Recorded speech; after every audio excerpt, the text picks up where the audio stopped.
Hi everyone, welcome to Thursday, and of course every Thursday we do a share and review. Today's no different. We're going to look at Argosy Properties.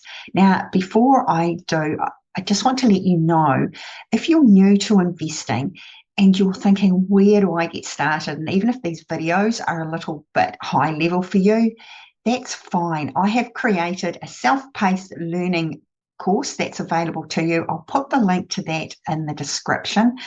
It's an excellent place to start. It explains about managed funds, how to do your own research, and the places that you can actually go to at least start dipping your toe, if you like, into the water and actually get started. Now, the normal housekeeping, remember that this is for educational purposes only, definitely not for personalised financial advice. Right, let's have a look at Argosy.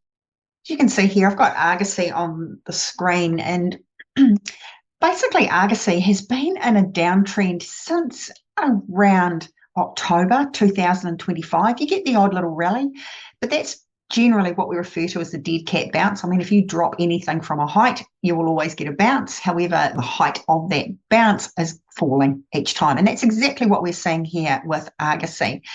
Last week, there was very little movement at all. In fact, the last 2 weeks, you've got these little dojis here, means the market basically went nowhere. And you can see that it's currently trading at $1.05. The only thing is last week, if I look down the bottom, there was a little bit more volume on that, and it did pop up above that 13-day moving average. Let's jump onto the 5-year chart and take a look. And like I say, if I just go back here, Argosy had a high here, and that was actually May 2021, and since then, like I just said before, it's been pretty much in free fall. Look at that. We did get a bit more of a rally from May 2025. It hit a high, as you can see there, of $1.32, and that was middle of June last year. But other than that, we've certainly started falling for Argosy. Last week was a positive week, so that is a good sign. But look at the volume candles. You can see that they're very strong when the market's selling. That in itself is negative. Let's go and put our moving averages on and just see what they are also telling us. So we'll use the 30 exponential. And just there, so you can see you've got a market that's making lower lows and lower highs, and it's trading well below that 30-week moving average. That in itself is a negative sign. We'll also go and put on the 15-week moving average. And you can see that the 15-week moving average is trading below that 30-week moving average. They crossed around March this year.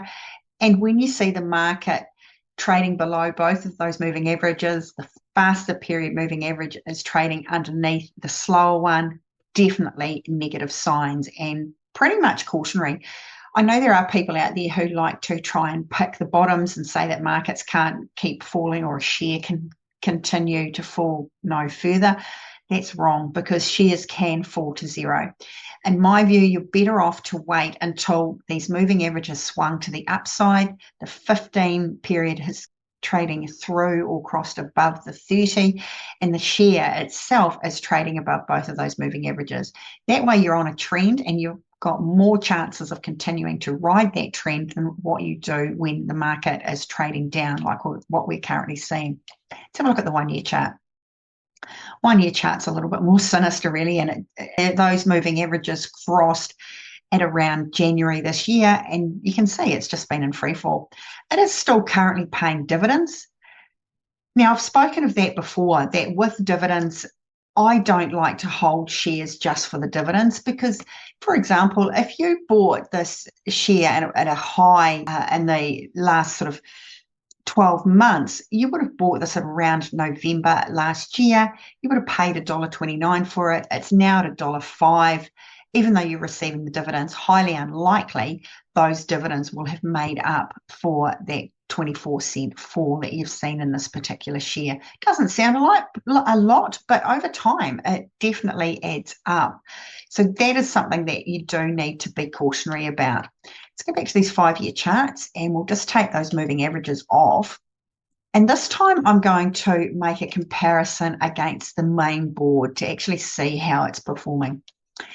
And you can see here that over the last 5 years, the New Zealand Main Board, being the NZX 50, has provided a return of about 7.5%. However, over that same period, Argosy has actually fallen nearly 36%, so 35.98%. So this is definitely a detractor from the performance of the main board, something that I definitely wouldn't want to hold. And I've spoken of that numerous times. It's a good idea to compare it against the main board because that's exactly where it's listed. And if it's performing below it like this, in my view, you just want to stay out. I like to see shares that are trading above that main board and that are in a upswing. So I'll just take those off. I'll just stop sharing. So I really hope that's helped. If you've got any shares that you would like me to review, please let me know in the comments. I'm happy to do that. It can be on any other board other than the New Zealand market. Happy to look at it because the methodology is actually the same. Doesn't matter what market you are trading. Or if there's any shares or anything that you would like to know about share trading, share investing, or anything to do with financial literacy, please reach out. I'm here to help, here to provide you educational videos and tools to basically help you become financially free. So anyway, until next week, take care and happy trading.